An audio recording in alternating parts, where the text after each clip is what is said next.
Ever since I was a kid, I've been fascinated with machines and computers. There's something about the challenge of making a machine do the work for you that has just always captured my imagination. I cut my teeth back in the 80s on a Commodore 64, and it was only after our cassette drive lost one of my programming masterpieces that I was able to talk my mother into going halvesies with me on a computer with a real disk drive. I couldn't scrape together the capital for the real McCoy, which would have been an Apple IIc at the time. So I had to settle for a knockoff clone that was mostly compatible. Now, if you were to create a Venn diagram between what human beings are able to do and the human mind is able to do, and what computers are good at, in the very early days of computing, the overlap wasn't very big. Computers were pretty limited. They could certainly crunch numbers at a mind-boggling speed, but that was about the extent of their ability. But of course, over time, the overlap of the ability between computers and humans has gotten much larger. But even so, there are still some things that we human beings have a knack for that computers and machines struggle to mimic. Take, for example, walking upright on 2 feet. You and I take for granted just how physically complex that basic activity is. And it's only when scientists and engineers began to try and replicate that movement with a machine that we began to realize just how amazing the human brain and body are. In fact, while your parents probably gave you lots of encouragement while you were learning how to walk, no one really taught you how to put one foot in front of the other. So not only is the human mind great at walking, but it's also great at learning. Or just to give another example of where our mind, human mind excels, consider how your mind processes language.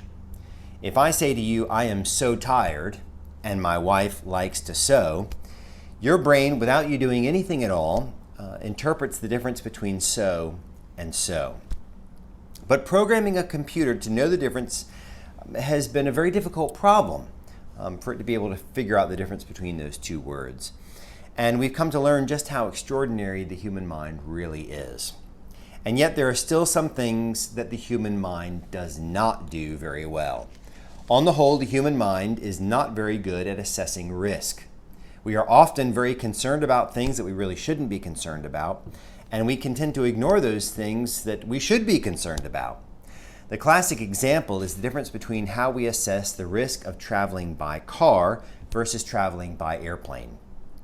According to a 2011 study by the National Safety Council, the lifetime risk of being killed during air transport was 1 in 7,032, while the risk of dying in a car accident is 1 in 88, so a very high risk. And yet, in spite of the vast difference in risk, we tend to worry more about flying. The National Institute of Health reports that as many as 25% of Americans suffer from aviophobia, that is the fear of airplane travel, while few of us suffer from hodophobia, that is the fear of traveling by road. Now, there are lots of reasons why our minds aren't very good at assessing risk, and I won't get into those this morning, but the result of this shortcoming is that we often worry about comparatively small things while we completely ignore those risks that can have dire long-term consequences. If you were to walk around the city, for example, and ask people, what are you most concerned about today for yourself and for those you love? You'd hear all sorts of concerns and valid concerns. Concerns about catching the virus, concerns about employment, concerns about politics and social unrest, and maybe even concerns about hurricanes in the Atlantic. But I wonder how many people would tell you that they're concerned about matters of eternity, matters of the immortal soul. This past Sunday, we looked at that encounter between Jesus and Peter when Jesus said to Peter, "Get behind me, Satan." And as we talked about, Jesus said these words, some of the harshest words he ever said to another human being, for two reasons. First, because Peter was confused about why Jesus came and what it means to follow him. That is, what it means to be a Christian.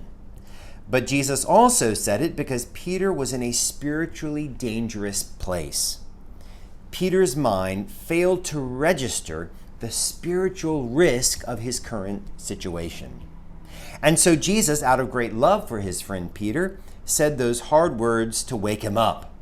Get behind me, Peter. Wake up, Peter. You're in trouble.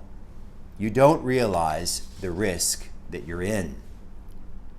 And just in case there were any doubt on the matter, Jesus put a pretty fine point on things down there in verse 27, where he said, "For the Son of Man is going to come with his angels in the glory of his Father, and then he will repay each person according to what he has done."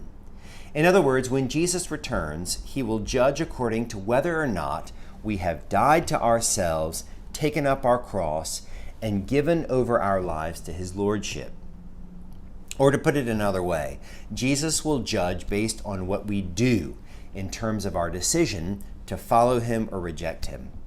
So Jesus wants Peter to understand that this is serious business, that there is an eternal risk, and that's the risk of a life that is lived apart from God. But Jesus came to make a way for us to live our lives in step with God. And to get Peter to that place of understanding, Jesus first had to wake him up to the danger. Jesus had to recalibrate Peter's mind to take the eternal perspective. The Apostle Paul was one who lived his life in the light of this eternal perspective. Listen to what Paul wrote in his second letter to the Corinthians. He said, "Therefore we do not lose heart. Though outwardly we are wasting away, yet inwardly we are being renewed day by day.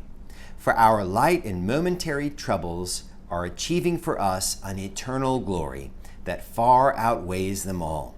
So we fix our eyes not on what is seen, but on what is unseen, since what is seen is temporary, but what is unseen is eternal."